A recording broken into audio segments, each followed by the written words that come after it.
Isang mapagpalang araw sa ating lahat. Ang inyong lingkod, Elijah Paul Valdez, at welcome sa ating daily devotions. Ang ating verse for the day nasa Filipos chapter 1 verse 21 to 24. Sinasabi dito na, sapagkat para sa akin, ang buhay ay para kay Kristo at ang kamatayan ay pakinabang. Kung ako'y mananatiling buhay, ito'y kapakipakinabang sapagkat marami pa akong magagawang mabuting bagay. Hindi ko ngayon malalaman kung alin ang aking pipiliin. May pagkatalo sa iyo. Nais ko nang pumanaw sa mundong ito upang makapiling si Kristo, sapagkat ito ang lalong mabuti. Ngunit alang-alang sa inyo, mas kailangan pang manatili ako sa buhay na ito.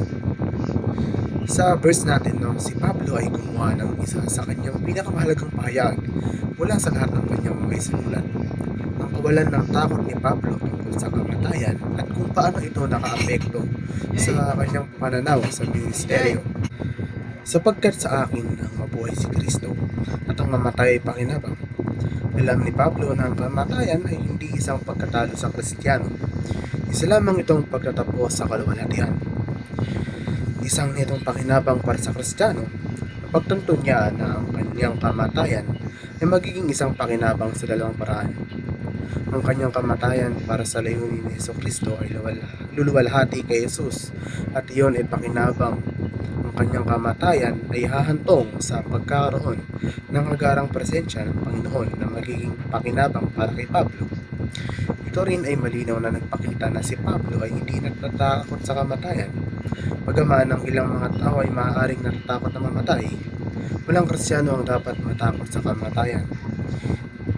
Isinulat ni Spurgeon na kapag ang tao ay natatakot sa kamatayan ay hindi tiyak na sila ay masama, ngunit tiyak na kung sila ay may pananampalataya, ito ay nasa isang nakapahina at may sakit na kalagayang.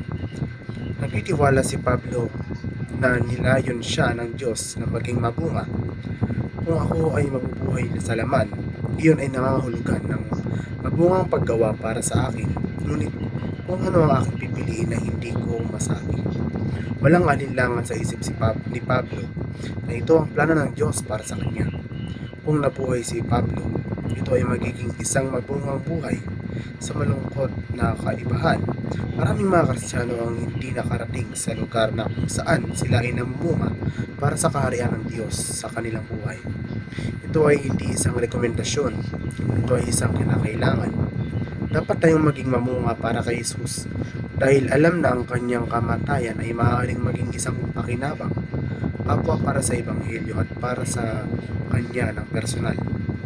Si Pablo ay napunit sa pagitan ng pagiging kasama ng Panginoon o patuloy na paglilingkod sa mga taga-Pilipos at sa iba pa.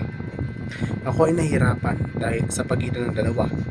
Ang aking hangarin ay umalis at makapiling si Kristo sapagkat iyon ay mas mabuti. Sa ilang mga paraan, lumiliptaw si Pablo na gusto niyang mamatay. Ibinahagi niya na ito ay kanyang kagustuhan. Para sa ating pananaw sa kamatayan, ang pagiging nakasentro sa muling nabuhay na Kristo ay maaaring kumuha ng malaking pagkakaiba. Pinabaliktad dito ang mga tipikal na pananaw ng tao sa buhay. Ang mga saloobin ng pamumuhay ng lubusan ay biglang naging katulad-udang. Ang paghahanap ng mas maraming material na ari-arian ay bilang naging walang kabuluhan. Sa liham sa mga taga-Pilipos, ibinaling ni Pablo ang kanyang atensyon sa mga taong nakapaligid sa kanya upang marinig ang mensahe ni Kristo. Gusto niyang maging lingkod nila. Kaya naman kumuha siya ng ilang rekomendasyon kung paano dapat mamuhay ang mga tagasunod ni Kristo.